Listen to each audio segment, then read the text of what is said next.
Our worship together with some singing. The words to this one are pretty easy. I think you'll be able to follow along.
Shabbat Shalom.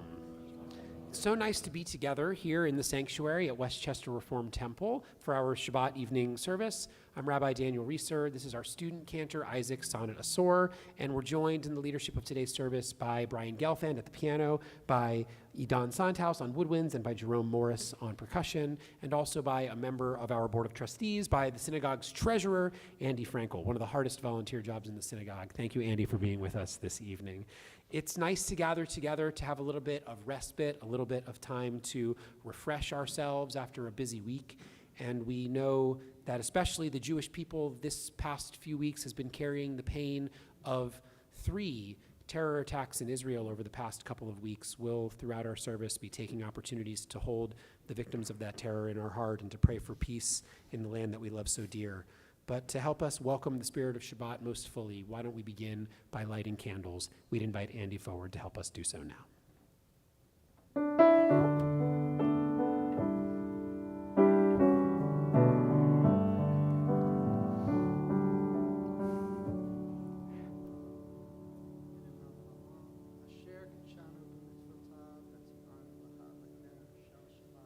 Amen. Thank you, Andy. My friends, let's turn together in our prayer books now to page 635 as we continue to welcome Shabbat with words not just of Shabbat Shalom as we've sung already, but also the words Shir Hamalot, taken from Psalm 126, a psalm that was written in a time of yearning for the land of Israel, as we feel in our hearts right now a little bit of yearning for our cousins who live there. Please join with us, page 635.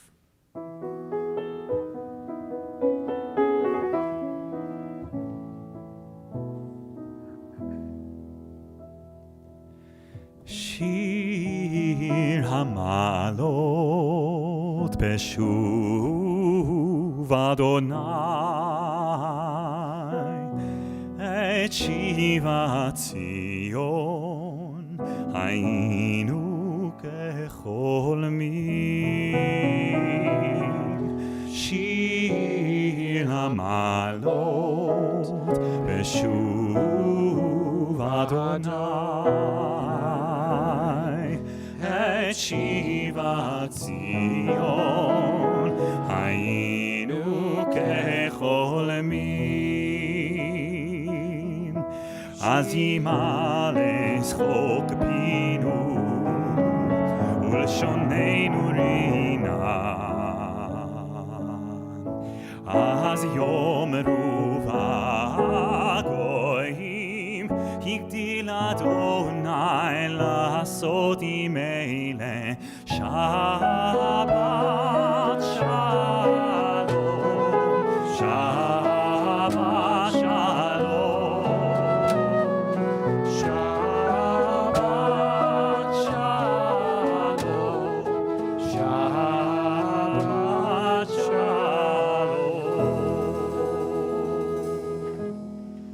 We'll turn now to page 138 for the words of Lecha Dodi. We'll pray there together verses 1, 2, 5, and then when I motion for the congregation to rise at verse 9, we'll turn and face the doors to welcome the spirit of Shabbat. Page 138.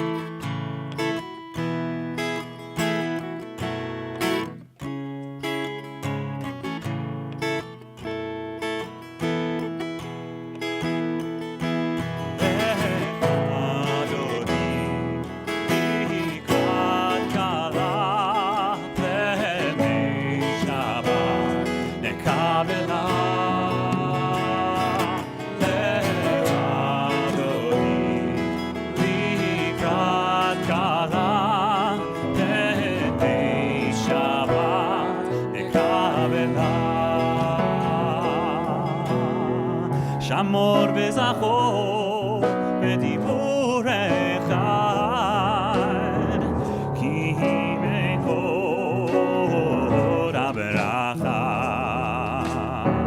אדוני אחד ושמו אחד בשם תפארת ותהילה לך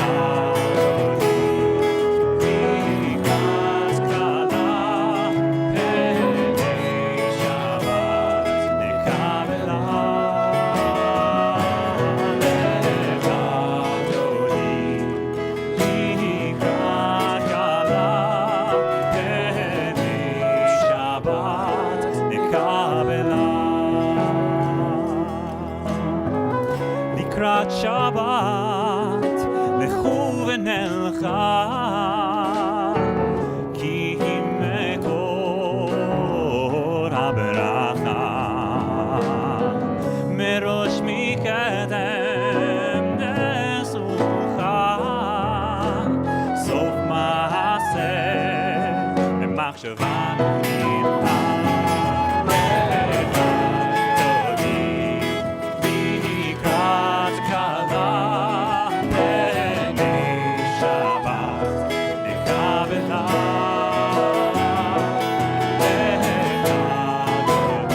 בואי בשלום עטרת בעלה,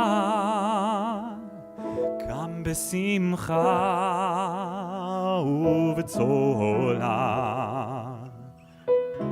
תוך אמוני עם סגולה, בואי חלה, בואי חלה.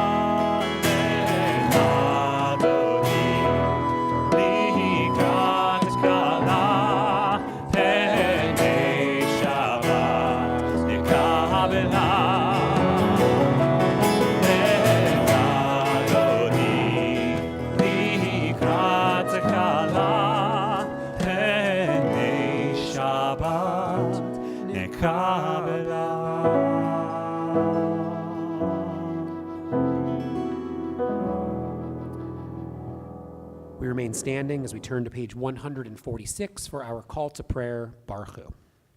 ברכו את אדוני המבורך. Baruch Adonai Hamvorach Leolam Vaed. ברוך אדוני המבורך לעולם ועד. Page 150.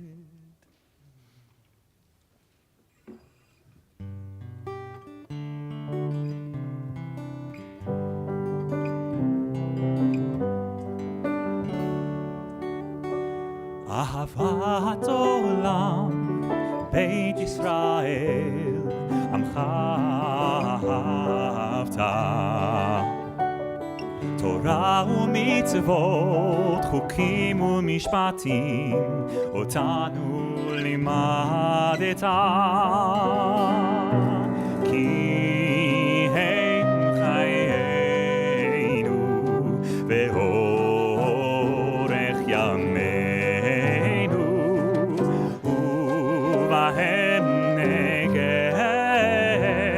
יומם בלילה,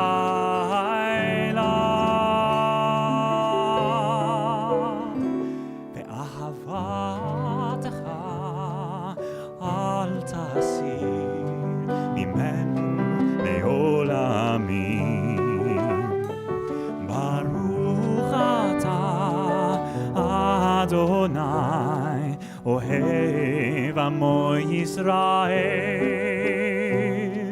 אוהב עמו ישראל, אוהב עמו ישראל.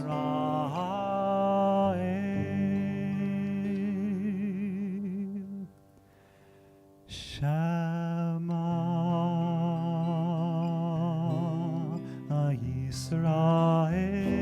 ישראל, אדוני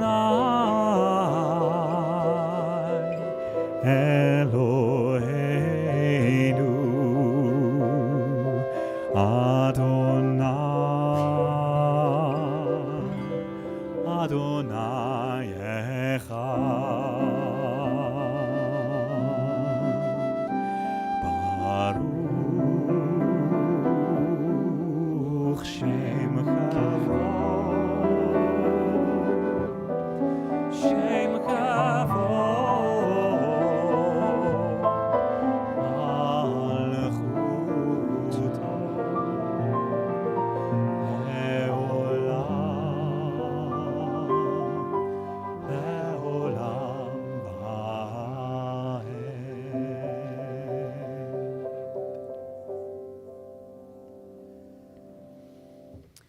ואהבת את אדוני אלוהיך בכל לבבך ובכל נפשך ובכל מאודיך, והיו הדברים האלה אשר אנוכי מצווך היום על לבביך, ושיננתם לבניך, ודיברת בם בשבתך בביתך ובלכתך בדרך ובשוכבך ובקומך וקשרתם לאות על ידיך, והיו לטוטפות בין עיניך, וכתבתם על מזוזות ביתך ובשעריך, למען תזכרו ועשיתם את כל מצוותיי, והייתם קדושים לאלוהיכם. אני אדוני אלוהיכם, אשר הוצאתי אתכם מארץ מצרים, להיות לכם אלוהים. אני אדוני אלוהיכם, אדוני אלוהיכם אמת. In just a moment, we're going to turn to our people's song of freedom, Mi Chamocha. And it's a special day in particular because we are observing the beginning of the month of Nisan, the month of Passover, really the first of all months in the Jewish calendar. And whenever we arrive in a special season, there is a tradition of singing these melodies, in particular, this first song of the Jewish people in a special melody to give the flavor of the season, with a melody that really does sound like the springtime. And I'm thinking this evening about a moment in confirmation class with Rabbi Rieser this past Wednesday, where we were talking about the concept of audacious hope, of being able to not just put an idea of hope out there, but to be boldly hopeful in the face of despair.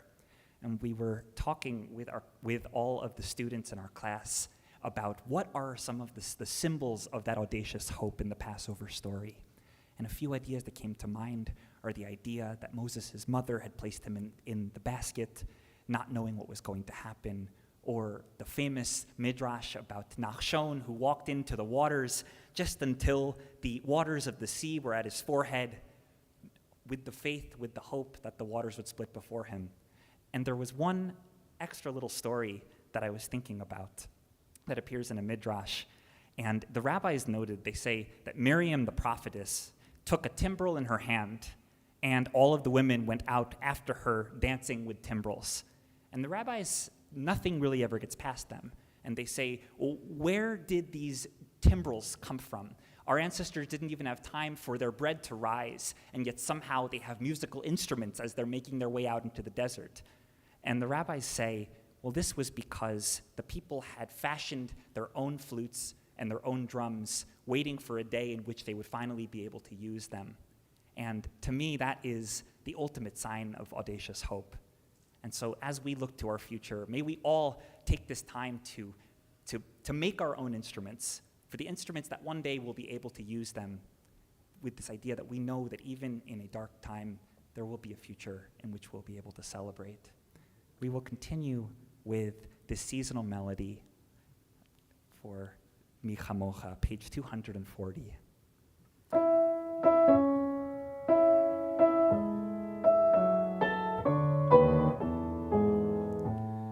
Mi chamocha paelim Adonai, mi chamocha nedar b'kodesh, nora tehilot osef ele malchut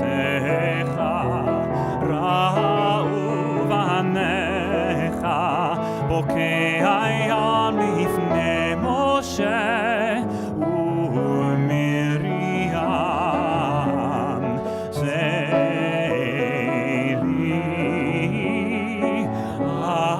אנו ואמרו אדוני ימלוך לעולם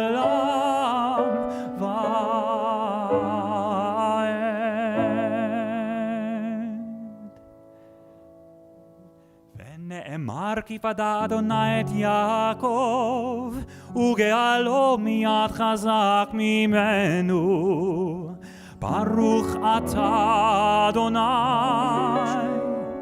קהל ישראל page 160. As we pray this week for peace for our people in Israel, we especially hold dear in our hearts the blessing at the bottom of the page, Baruch atah Adonai, haporeis sukat shalom aleinu ve'al kol amo Yisrael va'al Yerushalayim. Please, O our eternal guardian of Israel, spread your shelter of peace over us, over all your people Israel, and over Jerusalem. Please join with us, page 160.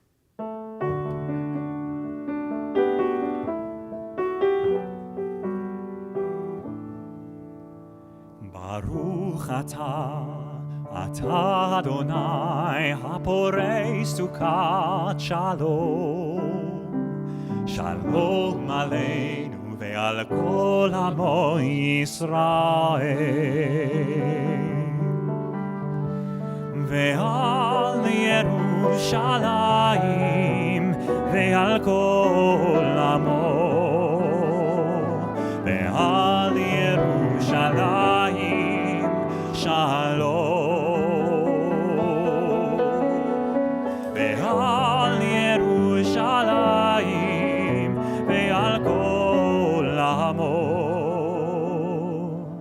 Ve'al Yerushalayim shalom. Baruch atah Adonai, haporei sukat shalom. Shalom aleinu ve'al kol amo Yisrael. Shalom aleinu ve'al kol amo Yisrael.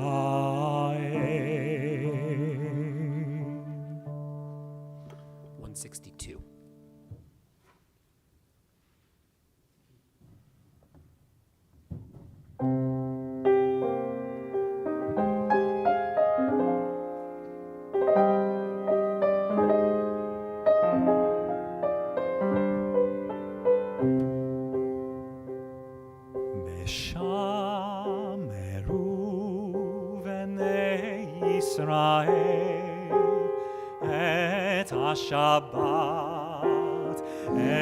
את השבת, לעשות את השבת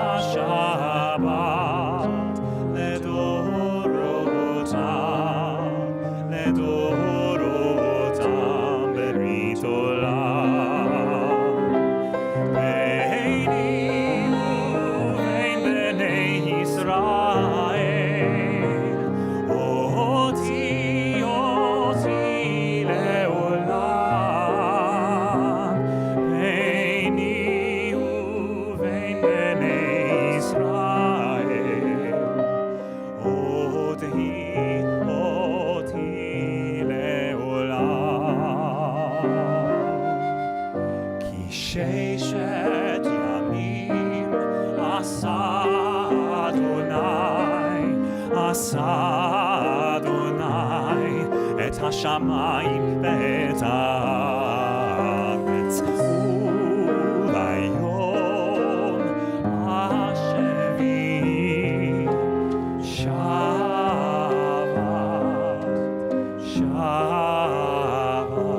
וינפש.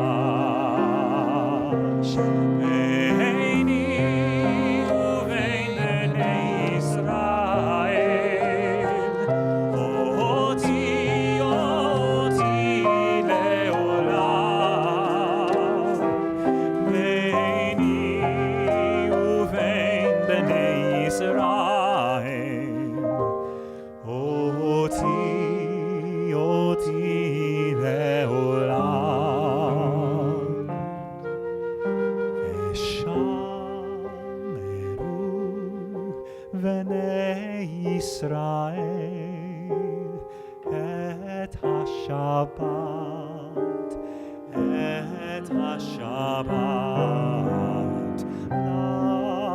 לעשות את השבת לדורותם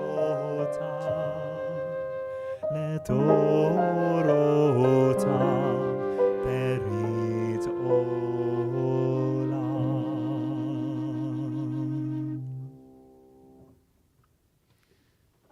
page 164. Would the congregation please rise?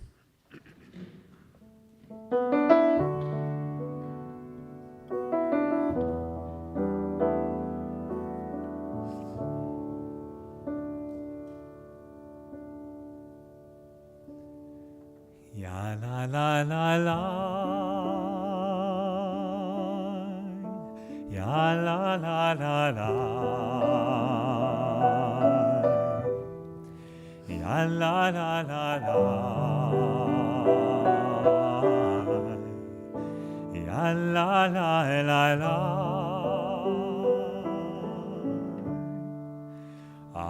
Adonai, Sefatai Tiftach, Ufi Agi, Tehinatecha,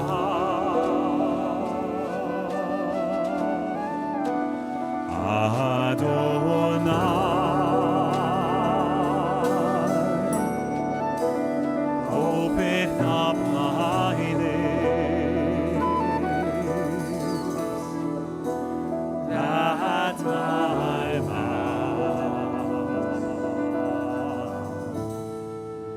Declare your praise.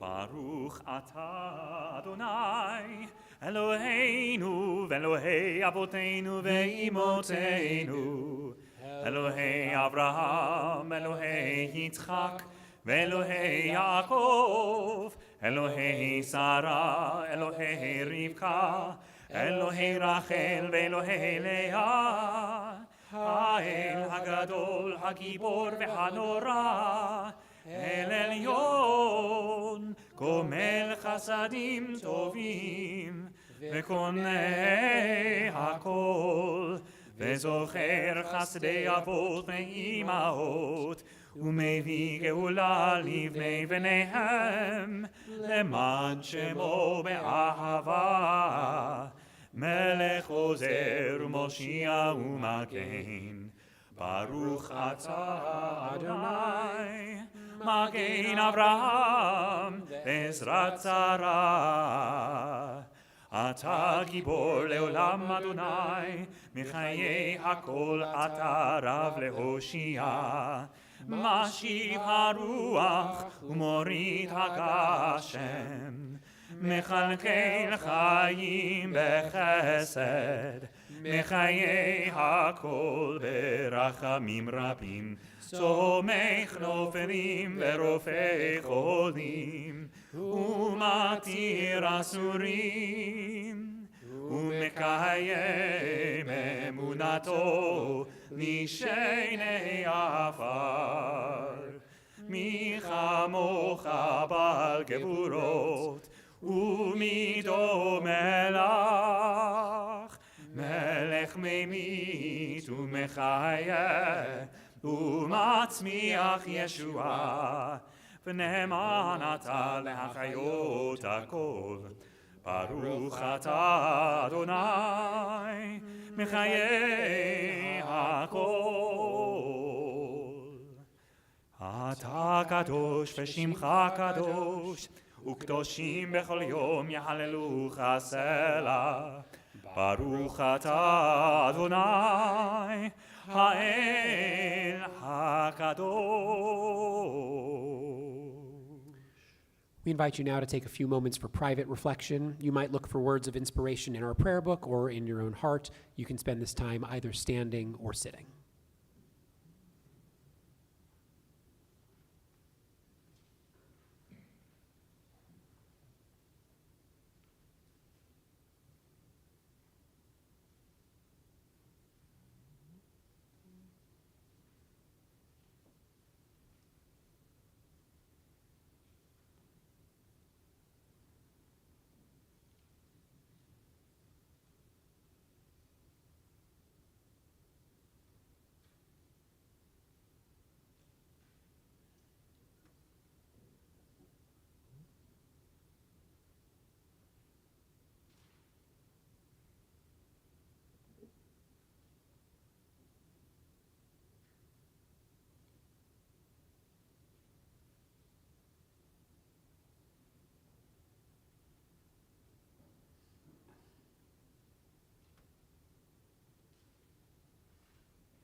hey oh, hey oh, hey oh, hey oh, hey oh, hey oh, hey oh, hey oh, hey oh, hey oh, hey oh, hey oh. Od Yevo Shalom Aleinu, Od Yevo Shalom Aleinu, Od Yevo Shalom Aleinu, Ve'al Kulam. Od Yevo Shalom Aleinu, Od Yevo Shalom Aleinu, Od Yevo Shalom Aleinu, Ve'al Kulam. Salam.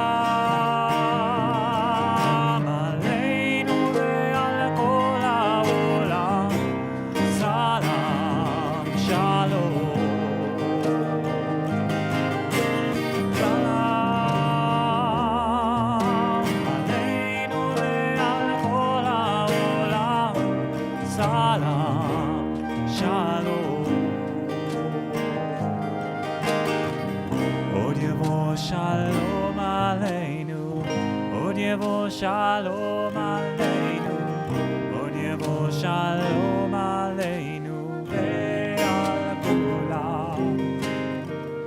Od Yevo Shalom Aleinu, Od Yevo Shalom Aleinu, Od Yevo Shalom Aleinu, Ve'al Kulam.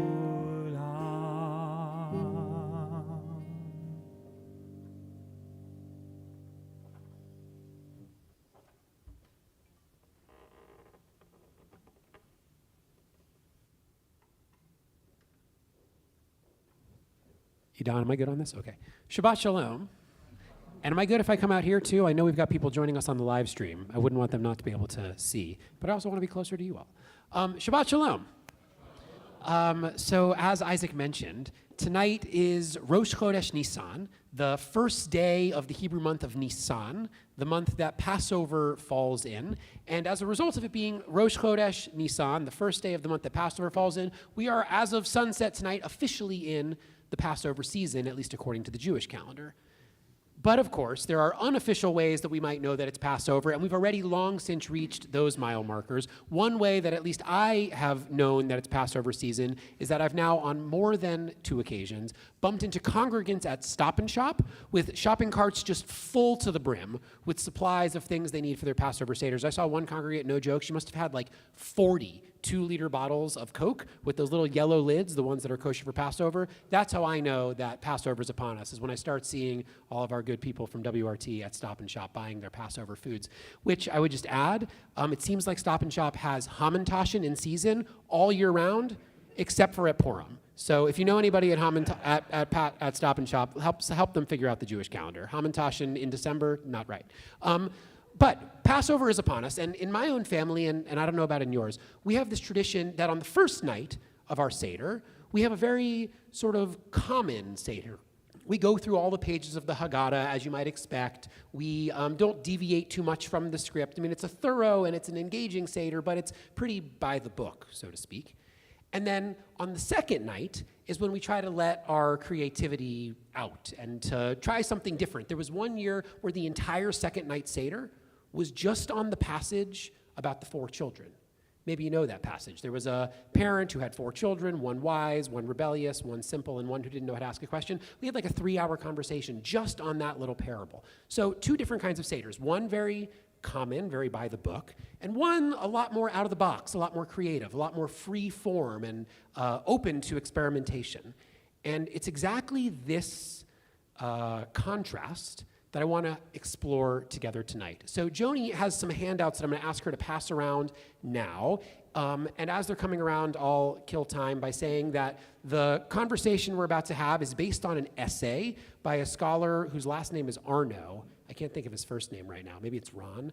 So if you really like what it is that we're talking about, then all the credit to Ron Arno. If you really dislike what we're talking about now, then it probably has everything to do with my delivery of it. So positive credit to Ron Arno, bad blame to me.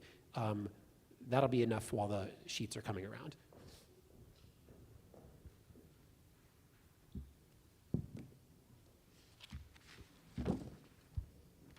David Arno. David is his first name. So while these sheets are coming, you'll see that the title of the handout, at least, is Curiosity, Creativity, and Freedom. We're going to get into those themes. But if you're interested in finding the essay that David Arno originally wrote on these themes, you can look at the back side of the page. The very last text citation there says David Arno, PhD, and it lists the name of the essay and the book that it comes from, if you're interested in reading how he would have put it were he here tonight. So this is Curiosity, Creativity, and Freedom.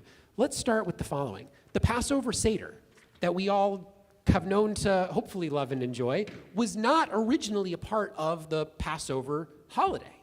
In temple times, when the temple stood, like 2,000 years ago, they didn't have a Passover Seder. The way they observed Passover in temple times was with animal sacrifice. That was how all of our religious customs worked in temple times. I wonder if there's somebody out there who is a confident reader and not afraid of a microphone who would be willing to read for us this short paragraph from Philo of Alexandria, one of like the earliest Jewish historians of all time. Anyone who'd be willing to read Passover when the temple existed off of our source sheets? Okay, terrific. Thanks so much.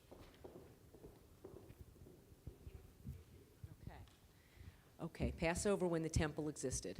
And each house is at that time invested with the character and dignity of a temple, the lamb being sacrificed so as to make a suitable feast for the head of household who has provided it and for those who are collected to share in the feast, all being duly purified with holy washing.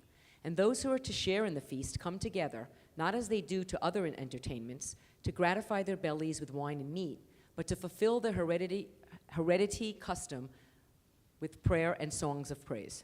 You were right to notice it should have said hereditary custom. That's a typo on my part. So we can see that in temple times, they didn't have a whole big elaborate Seder the way we do today with like 12 different signposts and 4 required cups of wine. It was essentially a big feast over a sacrificed lamb that was eaten around a small table and accompanied by some psalms. That's how Passover used to look in temple times. But of course, in the year 70 CE, the Romans came and destroyed the temple in Jerusalem, and no longer did we have the option of sacrificing a lamb to be our Passover observance. And so our ancestors had to figure out, how do we take this tradition of sacrificing a lamb for Passover and adapt to these new times where there is no temple in which to make sacrifice? And as a general principle, our ancestors decided that if we can't do sacrifice, then we're going to do other things. And one of the things that they instituted in place of sacrifice was prayer. But another very important thing that they instituted, which made them a little different from their proto-Christian neighbors instead of prayer, was study. The early Jesus sect was really into prayer, and the early rabbinic sect was really into study. Is there someone who would be willing to read for us, study replaces sacrifice? This is one sentence. So if you're looking to participate, because you're a joiner, but you're also sort of a shy joiner, then this is your chance right now. Anyone out there? Okay, thanks so much.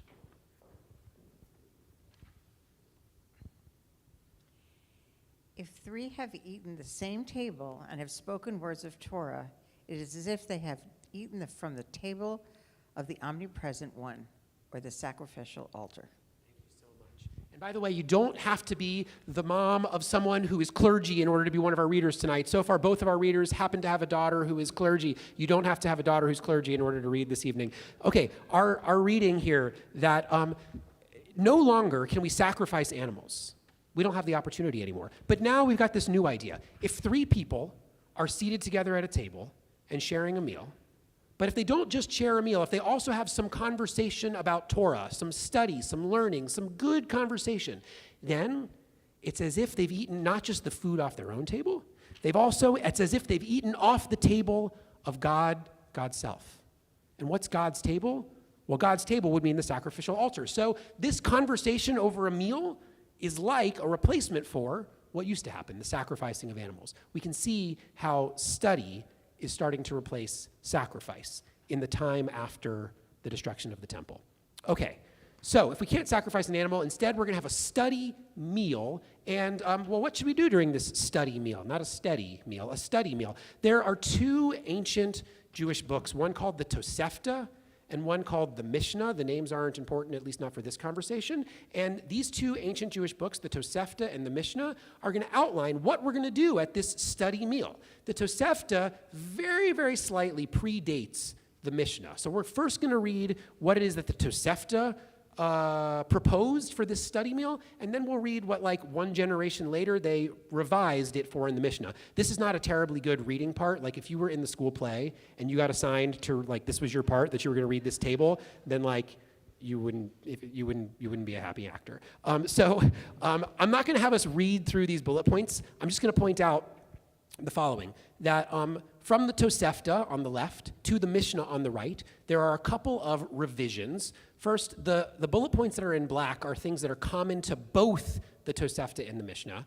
The bullet points that are in white are things that are different between them. A Venn diagram might have been a good tool for us here. But most importantly, what I want to point out is notice that in the Tosefta, there are two things. First of all, the Tosefta writers have some concern that the children at this study meal might get a little sleepy. They might get a little bored. How we doing over here, Emily and Charlie? We feeling a little sleepy? We feeling a little bored? Possibly. Yeah, Charlie nodded his head yes. I appreciate your honesty, Charlie. The fact that you're even here, Gavi's not here. The fact that you are here, I'm very proud of you.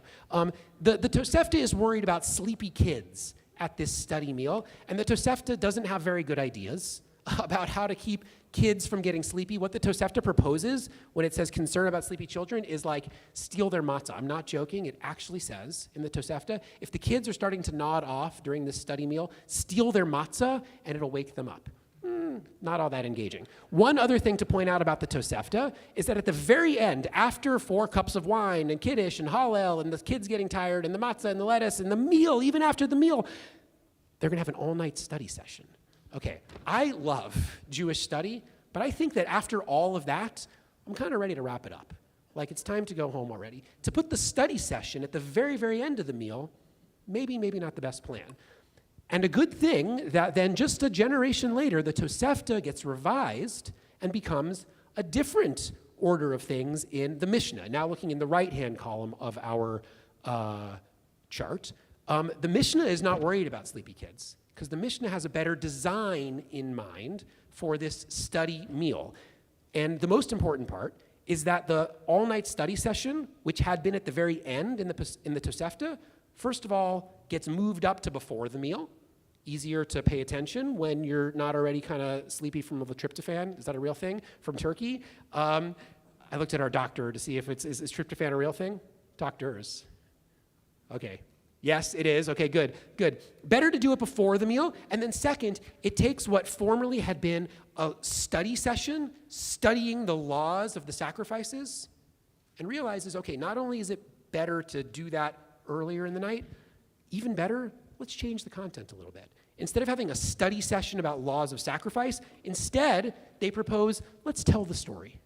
Let's tell the story of the Exodus, and let's make it really interactive with questions and answers and with midrash. That means legends about the story. Instead of having like cut and dry study session about laws of sacrifice, instead we're going to have this interactive storytelling event that takes place prior to the meal.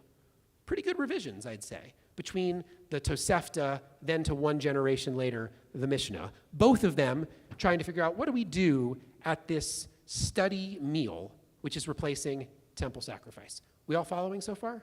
Okay, terrific, great. Let's turn to the back side of our page where there will be another good acting part for someone. Oh, I would love a question, yeah.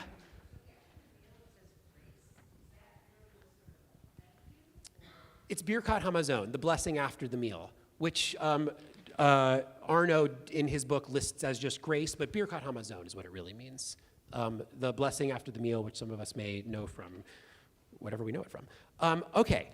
So the Mishnah doesn't just give this little chart with these however many bullet points. It actually lists out like a lot of detail. And I provided one paragraph from the Mishnah that gives, or rather, David Arno provided this paragraph, and I'm just giving it to you from him, that lists out some of the specifics. I wonder if there's someone out there who is a brave reader, someone who like wanted to be the lead role in the High School Musical and who liked to have a long speaking part. You know, I don't even have a good example. Who would read this paragraph for us? Okay, thanks so much, Pam.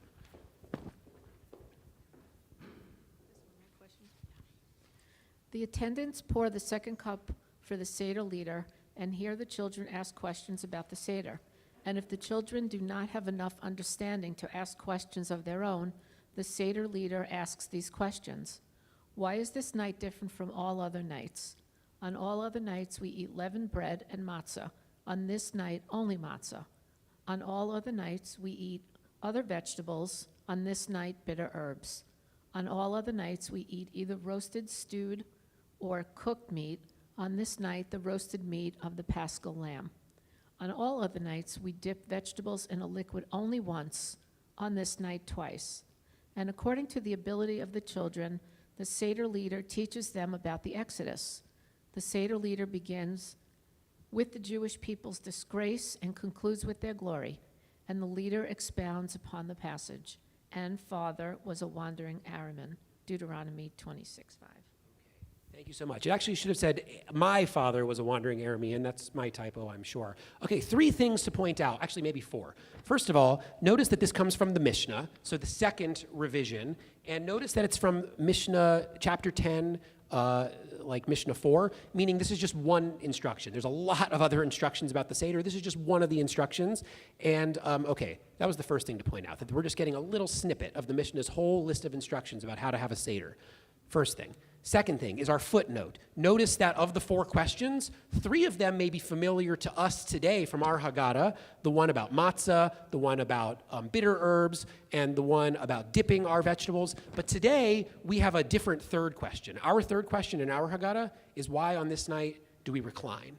But the original Mishnah asked a different question about roasting the meat, and we could talk some other time about why it changed from that original text to what we have today. But those are not the most important parts. The 2 things I most want us to notice in this Mishnah text are the following. First of all, notice that it says at the very top, first sentence, here the children ask questions about the Seder. Most important sentence. And if the children do not have enough understanding to ask questions of their own, then the Seder leader will ask the question, why is this night different from all other nights? The Manish Tana Halayla Hazab, which we spend so much time making sure that our young people know and can sing and hopefully have memorized, and you probably have it memorized too. Manish Tana. You did a good job. We taught you how to do it. You memorized it well. And it was never meant to be something that we just regurgitate from memory. If anything, this text seems to make it seem like it was a backup plan. That the first plan was to say, who's got a question about this night? Who has a question about Passover? Who has a question about spring? Who has a question about the weird stuff we've got on our table here? And only if the assembled family, and it's seemingly the children, couldn't come up with questions of their own, then the Seder leader would say, okay, Manish Tana Halayla Hazeh, and then list the 4 questions. A scripted set of questions was never the point. Curiosity was the point. That's big takeaway from this paragraph number 1. Big takeaway from this, and to prove the point, actually, and to prove that point, my paper. And to prove that point, take a look at the second paragraph here. If the children do not have enough understanding, who would read that one for us? Is there someone who could read the if children do not have enough understanding paragraph? Okay, thanks so much, Mitch. When Abaye was a child, he attended the Seder of the great sage Rabbah. Abaye saw that they were removing the table from before him, and he said to those removing it, "We have not yet eaten. Why are you taking the table away from us?" Rabbah said to him, "Your question has exempted us from having to ask, why is this night different?" That's the Talmud giving us just like a little illustration of the fact that we actually have interpreted this correctly. That it was indeed the case that the point was to ask a question, and only if you couldn't ask your own question would we then say Manish Tana. In this case, someone who would later grow up to be a great sage, a fellow named Abaye, asked a question of, hey, why are you taking the table away? And the Seder leader said, good question, Abaye. Now we don't have to ask the 4 questions because your question filled in for that. That was the whole point in the first place. Okay, that's major takeaway from the top paragraph number 1. There's one other important takeaway from the top paragraph. Notice that it says, near the bottom of the paragraph, 4 lines, a second line from the bottom. And the leader expounds upon the passage, my father was a wandering Aramean. It doesn't say the leader reads very dryly from the Haggadah the story of the Exodus. It doesn't say the leader pulls out the Torah scroll and reads from Exodus chapter 1 all the way to Exodus chapter 15, every single letter and word. It says that the leader should expound upon the story. And the Hebrew word for expound is doresh, which might be familiar, like a midrash. Remember a couple of minutes ago, Isaac shared with us a midrash about wait a minute, how did they have musical instruments in the first place? Oh, I know, they must have had this deep faith that someday they'd be free. And so they made musical instruments and they brought them with them. That's the kind of storytelling that the writers of the Mishnah had in mind. Not dryly reading from top to bottom, but telling the story of the Exodus full of embellishments and full of expoundings and full of legends and, oh, I learned this thing from my rabbi, and oh, I read this thing on myjewishlearning.com and whatever, and maybe showing like a Bim Bam video, whatever you can do to expound upon the story, to make it fresh and full of new creativity and meaning. And just to, again, prove our point, we can look at the third text on the back side of the sheet. The time of the writing of the Mishnah, the rabbis were very worried about this. They were worried that if we wrote everything down into a prayer book, that it would get stale really fast. And there's this famous line from Rabbi Eliezer where he says, one who makes his prayer fixed has not made a genuine supplication. If you show up to services, according to Rabbi Eliezer, and all you do is read the words in the book, you didn't do it right. You're supposed to come and pray from the heart and have something that comes out fresh. Same concept that he's trying to express there, or that they, rather, are trying to express there in the top paragraph. Don't just tell the story, expound upon the story. Okay, so where does this leave us? Well, David Arno, who inspired this conversation, put it best, and he put it well in his essay, which again I recommend to you. And I'll just read this part myself. He says, Egypt, where we were enslaved, Egypt was about productivity, not creativity. The freedom with which we tell the Passover story mirrors our liberation from Egypt. In the creativity we bring to this task, we imitate God, who is the ultimate free creator. I think what David Arno is trying to help us understand, and something that our ancestors who came up with this ritual in the first place really deeply knew, is that the Seder is a thing where the form is the content. We don't tell the story slavishly. We're supposed to tell the story freely. We're supposed to have it full of curiosity, full of creativity. The conversation itself is an expression of our freedom. And so I hope this year that maybe all of us can try to find that balance between what we do in my family, where one night is very traditional and scripted, and in a good way helps us to really understand and know all the parts of the Haggadah. I mean, if we don't read the passage of the 4 children, then we never knew it in the first place. And maybe also have the time, once we've gotten that material really under our belts, and even before we've gotten it under our belts, find ways in which to have our Seders full of creativity and curiosity. That's what being free is all about. Shabbat Shalom.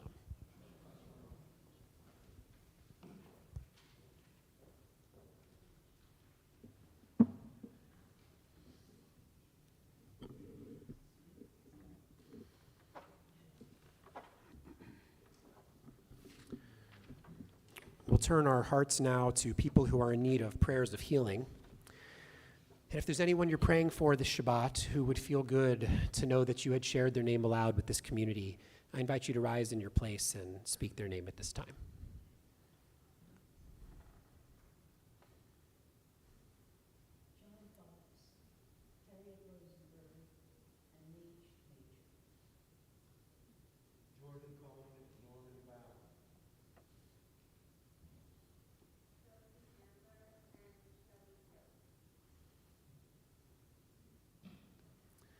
In addition to these names, we as a Westchester Reform Temple community are praying for healing for Rachel Rackauer, Jen Leventhal, Judy Weiss, Steve Grodzinski, Sarah Haran, Linda Feldman, Reuven Avraham ben Mordechai Va'ada, Grace Neidish, Avraham Feivel ben Michael, Herschel ben Sarah, Avraham ben Miriam, Yitzchak Halevi ben Sholem, Elizabeth Hars, Barbara Feldman, Tony and Gina DeLappa, Matthew Atwood, Gloria Byron, Anthony and Elizabeth Danker, Mordechai Ben Yaakov, Deborah Kapnick, Nicole Shusi, Neil Glasskull, Leah Greenspan, Andrea Reiner, Masha Batsora, Aviva Tzila about Esther Bela, Jeffrey Millman, Andrew Goldstein, Ken Master, Chava Batsara, Eliyahu Chaim Ben Fradel, Sheila Fried, Malka Tzipora Bas Rachel, Tamar Bat Malka, Heschel Meir Ben David Chana, Ariel Yechezkel Bet Leah Sarah Uvaruch, and other names that we carry with us in our hearts. Our prayer for healing can be found on page 371.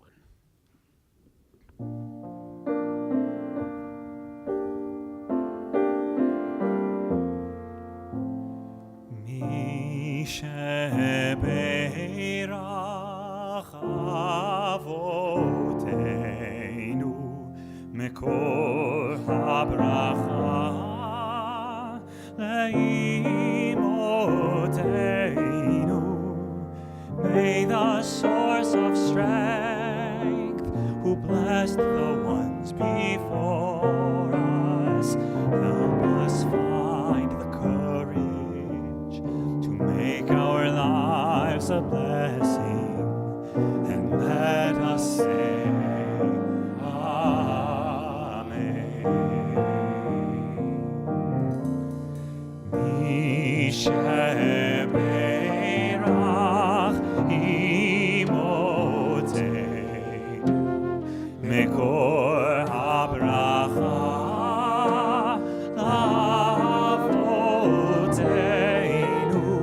Bless those in need of healing with refuah shalema, the renewal of body, the renewal of spirit, and let us say,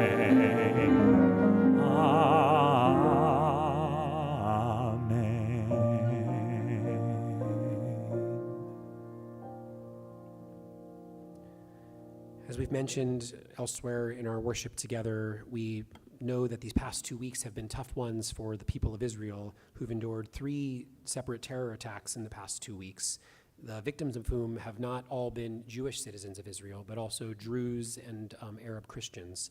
So we turn our hearts now to the place that we love so dear by turning to page 377, where we'll offer the prayer for the state of Israel.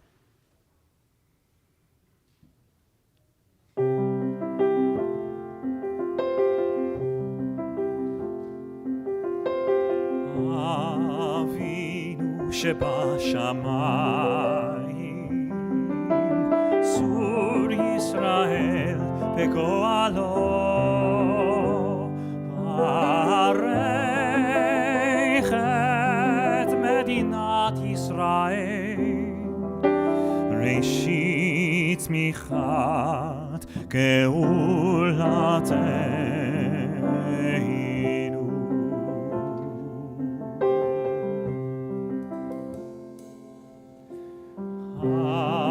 Avinu shebashamayim, Sur Yisrael vegoalo,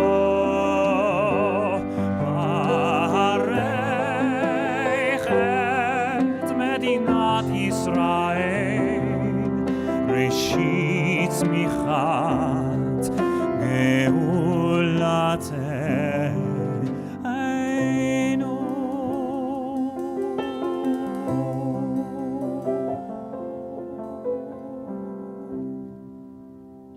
Our concluding prayers begin on page 586. Would the congregation please rise?